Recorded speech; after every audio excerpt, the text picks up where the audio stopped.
அனைவருக்கும் என்னுடைய முதற்கண் வணக்கத்தை தெரிவித்துக் கொள்கிறேன். இப்போ நாம் இங்கே ஒரு விழிப்புணர்வு மீட்டிங் வச்சுருக்கிறோம். எங்களுக்கு மேலே இருந்து இன்ஸ்ட்ரக்ஷன் சொல்கிறாங்க, கிராம மக்களை கூப்பிடுங்க, இந்த கொரோனாவை பற்றி ஒரு விழிப்புணர்வு சொல்லுங்கள் அவங்ககிட்ட அப்படின்னு சொல்லிட்டு தான் ஒரு மீட்டிங் கான்டாக்ட் பண்ண சொல்லியிருக்காங்க எங்களை. அதுக்காக தான் இந்த ஏற்பாடு. இப்போ உங்ககிட்ட நோட்டீஸ் கொடுக்குறாங்க, அதில் எதை செய்யணும் எதை நாம் செய்யக்கூடாது அதை சொல்லி அதை நீங்கள் படித்து பார்த்தீங்கன்னாக்கா உங்களுக்கு அதுலேருந்து தெளிவாக உங்களுக்கு புரியும். நம்ம எதை செய்யணும் எதை செய்யக்கூடாது அப்படின்றது அதில் இருக்குது. அதாவது கொரோனாவை பற்றி எல்லாருமே அறிஞ்ச ஒன்று தான், இது ஒரு மோசமான உயிர்கொல்லி நோய் அப்படின்றாங்க.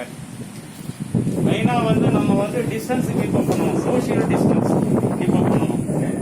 நாம் யாருக்கிட்ட அந்த கொரோனா இருக்குதுன்றதே நமக்கு தெரியாது. இப்போ என்கிட்ட கூட இருக்கலாம், அது உங்களுக்கு தெரியாது, ஏன்னா நாங்கள் பப்ளிக் சர்வீஸில் இருக்கிறோம். அது மாதிரி நாம் வெளியில் போனோம் அப்படின்னு சொன்னாக்கா, நாம் வீட்டுக்கு போகிறோம்னாக்கா நம்ம மேலே கொரோனா தொற்று இல்லாமல் நாம் ஃப்ரீயாக போகிறோமா வீட்டுக்கு அப்படின்றதே ஒரு சந்தேகம். அந்த சூழ்நிலையில் தான் நாங்கள் வாழ்ந்துட்டு இருக்கிறோம். நாங்கள் ஒவ்வொரு நாளும் வீட்டுக்கு போகிறப்ப நம்ம எப்படி இருக்கிறோம், போகிறப்ப ஒன்றும் எனக்கு குழந்தை என் பேத்தி தான், என் பேத்தி ஓடிடுவான், அவனை டக்குன்னு தூக்க முடியாது, தூக்கத்து கிடையாது.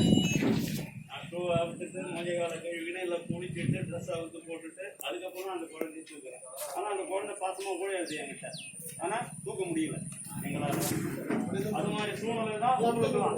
இப்போ வியாபாரிகள் இருக்கிறீங்க, இங்கே நீங்களும் பலதரப்பட்ட மக்களை சந்திக்கிறீங்க.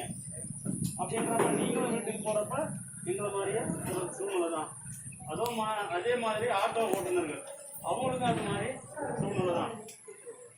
இப்போ குறிப்பாக எடுத்தோம்னாக்கா நம்ம ஊர்லேயே எடுத்தோம்னாக்கா சித்தாமூரில் ஒரு சுகுமார் டாக்டர், அவருக்கு இல்லாத வசதியே கிடையாது. அவருக்கு சுகுமார் டாக்டருக்கு இல்லாத வசதியே கிடையாது. அவரு டாக்டர், அவர் மிஸ்ஸஸ் டாக்டர், அவர் பொண்ணு டாக்டர், அவங்க ஃபேமிலியே டாக்டர். இருந்தாலும் கொரோனாவில இருந்து அவரை காப்பாற்ற முடியல. அப்படின்னாக்கா எப்பேற்பட்ட உயிர்கொல்லி நோய் அப்படின்றத நாம எல்லாரும் புரிஞ்சுக்கணும். அதுக்கு தகுந்த மாதிரி நம்ம பப்ளிக்ல இருக்கணும். இப்போ நாங்கள் போகிற எங்களை மேலே இருந்து என்ன சொல்கிறாங்க அப்படின்னு சொன்னால், மாஸ்க் போடாத போனால் பிடிச்சி கேஸ் போடுங்க, அவங்க வண்டியை டீடைன் பண்ணுங்க அப்படின்னுட்டு எங்களுக்கு கவர்மெண்ட் சொல்கிற உத்தரவை எங்கள் சுப்பீரியர் எங்களுக்கு சொல்கிறாங்க. அதை தான் நாங்கள் நடைமுறைப்படுத்துகிறோம். அதில் எங்கள்கிட்ட பப்ளிக்கிட்ட இருந்து ஒரு சிலர்கிட்ட இருந்து வரவேற்பு கிடைக்குது, ஒரு சிலர்கிட்ட விருப்பமும் பேசுகிறாங்க. எங்களை எல்லாத்தையும் நாங்கள் தாங்கிட்டு தான் நாங்கள் வேலை செய்கிறோம். இது ஒரு சூழ்நிலை. இந்த சூழ்நிலை இந்த சாத்தாங்குளம் இன்சிடென்ட் அது நம்ம எல்லாருமே வேதனைப்படக்கூடிய ஒரு சூழல்.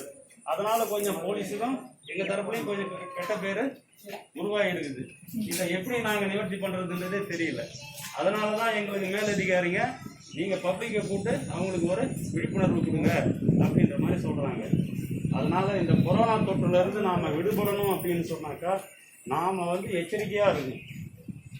சோஷியல் டிஸ்டன்ஸ் கீப் அப் பண்ணணும். நம்ம வீட்டிலேருந்து வெளியில் வரணும் அப்படின்னு சொன்னாக்கா மாஸ்க் போட்டுக்கிட்டு வரணும். இதெல்லாம் இம்பார்ட்டன்ட்.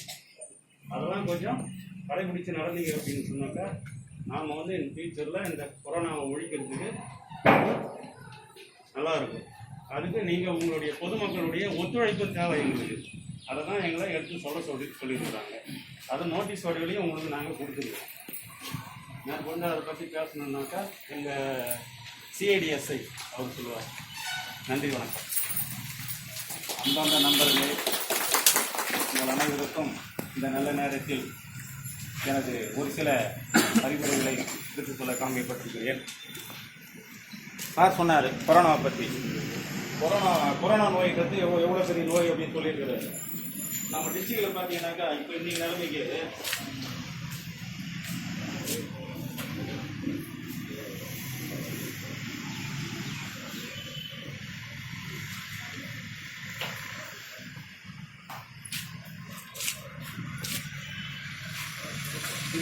பார்த்தீங்கன்னா டிஸ்ட்ரிக்டில் ரெவன்யூ தரப்பில் 6942 பேருக்கு கொரோனா அப்படின்றாங்க.